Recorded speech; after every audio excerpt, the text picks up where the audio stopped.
Friends, இன்றைக்கி வந்து நம்ம எதை பற்றி பார்க்க போகிறோன்னா கயிற்று கட்டில் வந்து எப்படி பண்ணுறதுன்னு பார்க்கலாம். நாங்கள் வீடியோவில் போகலாம். இந்த கட்டில் வந்து உங்களுக்கு தெரியும், மஞ்சள் கலரில் பெயிண்ட் அடிச்சிருக்குங்க. அது ஏற்ற கலரில் வந்து நாங்கள் கயிறு மஞ்சள் கலரில் வாங்கிட்டோம். அது வந்து உங்களுக்கு என்ன கலரில் தேவைப்படுதோ அந்த கலரில் வாங்கிக்கோங்க. இந்த வீடியோவில் கட்டுற மாதிரி ஒரு பைப்பில் வந்து நீங்கள் ஒரு முடிச்சு போட்டு கட்டி சுற்ற ஆரம்பிச்சிடுங்க. வீடியோவில் தெரியுற மாதிரி சுற்றிக்குங்க, மேலேயும் கீழேயும். அப்போ தான் வந்து நம்மளுக்கு கயிறு பின்னுறதுக்கு வந்து ஈஸியாக இருக்கும். மேலேயும் கீழேயும் வாங்கிக்கோங்க. வாங்கும்போது மாற்றி வாங்காமல் பார்த்துக்குங்க. அப்போ தான் வந்து நம்மளுக்கு கயிறு வந்து மாறாமல் இருக்கும். ஃபுல்லாக அந்த கயிறு ஃபுல்லாக கட்டில் ஃபுல்லாக சுற்றிக்குங்க. சுற்றின பிறகு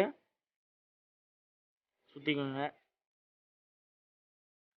கேப் விட்டு சுற்றுங்க கொஞ்சம். அப்போ தான் வந்து நம்மளுக்கு வந்து கயிறு வந்து இழுக்கிறதுக்கு சுலபமாக இருக்கும். கயிறு வந்து மெயினாக டைட் பண்ணாதீங்க. ஏன்னா நம்மளுக்கு வந்து ஆப்போசிட்டில் இன்னொரு கயிறு போடுறதுக்கு வந்து கஷ்டமாக இருக்கும். டைட் பண்ணிட்டோம்னா லூஸாக இருந்தால் தான் நம்மளுக்கு வந்து கயிறு அது இழுக்கிறதுக்கு வந்து ஈஸியாக இருக்கும். ஓகேங்களா?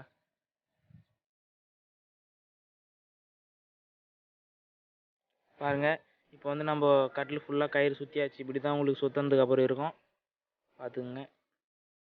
இதை வந்து லைட்டாக டைட் பண்ணணும், அதிகமாக டைட் பண்ணிடக்கூடாது. கயிறு வந்து வரிசையாக வரணுன்றதுக்காக நம்ம லைட்டாக டைட் பண்ணிக்கிறோம் ஃப்ரெண்ட்ஸ். பாருங்கள், உங்களுக்கு ஏற்ற மாதிரி நீங்கள் லைட்டாக டைட் பண்ணிக்கோங்க. கயிறு வந்து ரொம்ப டைட்டாக ஆகிடுச்சுன்னா ஆப்போசிட் கயிறு வந்து நம்மளால் போட முடியாது, ரொம்ப கஷ்டமாக இருக்கும். அதுக்காக தான் லைட்டாக டைட் வைக்க சொல்கிறேன். உங்களுக்கு பார்த்தீங்கன்னாவே தெரியும், கயிறு வந்து நம்ம லைட்டாக டைட் பண்ண உடனே வரிசையாக வருது.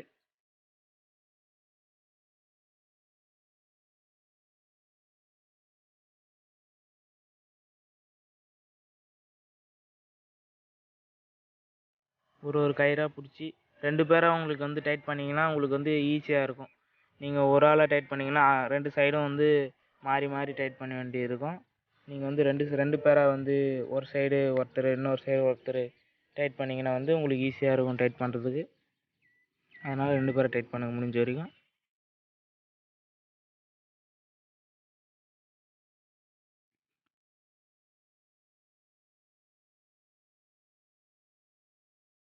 டைட் பண்ணி பாருங்கள். டைட் பண்ணி முடிஞ்ச உடனே உங்களுக்கு கயிறு மீந்தால் இன்னொரு சுற்று கூட போட்டுக்குங்க. பாருங்கள், வரிசையாக வந்துடுச்சு. நம்ம இப்போ டைட் பண்ணிட்டோம். உங்களுக்கு பார்த்தீங்கன்னாவே தெரியும், நம்மளுக்கு தேவையான அளவு கேப் வச்சு டைட் பண்ணியிருக்கோம். இப்போ வந்து அடுத்த சைடு கயிறு வந்து நம்ம கட்டுறோம். ஒரு கயிறு மேலே ஒரு கயிறு கீழே, அது மாதிரி நம்ம எல்லா கயிற்றுலையும் விட்டு விட்டு எடுக்கிறோம். பார்த்துங்க, கயிறு வந்து மாறிடக்கூடாது. மாறிடுச்சுன்னா வந்து நம்மளுக்கு சரியாக வராது. அதனால் வந்து ஒன்று மேலே ஒன்று கீழே, அது மாதிரி பார்த்து கரெக்டாக இழுத்துக்குங்க.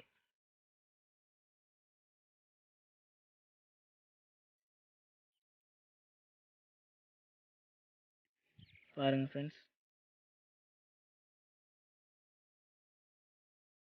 ஆப்போசிட்டில் எடுத்தோடனே இந்த பழுப்பில் போட்டு வாங்கிக்கோங்க. அப்போ தான் வந்து நம்மளுக்கு கயிறு வந்து நழுவாமல் இருக்கும். பார்த்தீங்கன்னா தெரியும், நம்ம வந்து இழுத்துட்டோம். இது மாதிரி நீங்கள் உங்களுக்கு எத்தனை சுற்று வருதோ அத்தனை சுற்று நீங்கள் போட்டு வந்து இழுத்துக்குங்க. இழுத்துக்கிட்டே வந்தீங்கன்னா வந்து உங்களுக்கு கரெக்டாக வந்துடும். நம்ம பாதி இழுத்துட்டோம். இப்போ பார்த்தீங்கன்னா உங்களுக்கு தெரியும், வீடியோவில் வர மாதிரியே ஒரு கயிறு மேலே ஒரு கயிறு கீழே, ஒரு கயிறு மேலே ஒரு கயிறு கீழே விட்டு வச்சிட்டிங்கன்னா வந்து உங்களுக்கு வந்து கயிறு வந்து கரெக்டாக வந்துடும் பின்னுற மாதிரி.